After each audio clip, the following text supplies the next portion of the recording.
આજથી 1 વર્ષ પહેલા હું બલૂન દાદાને મળી હતી. તેઓ હંમેશા રડતા બાળકોને મફતમાં રંગીન ફુગ્ગા આપતા. તેમણે મને પણ એક ફુગ્ગો આપ્યો હતો.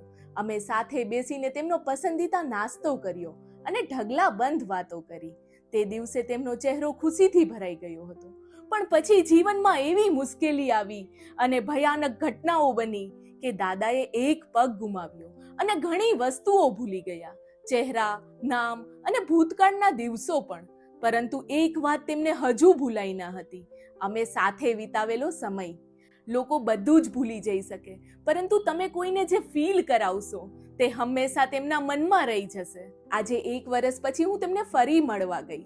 બસ જો આ બેન તમે આમ જો બાપા સંપલ ઓલે જલેબી ગાંઠિયા ખવડાવતા તમને આ બેન આવ્યા આમ આમ આ ઉભા આ ઉભા આ દાદાના જીવનના દુઃખદ વળાંકને આવનારા વિડીયોમાં દિલથી અનુભવીએ.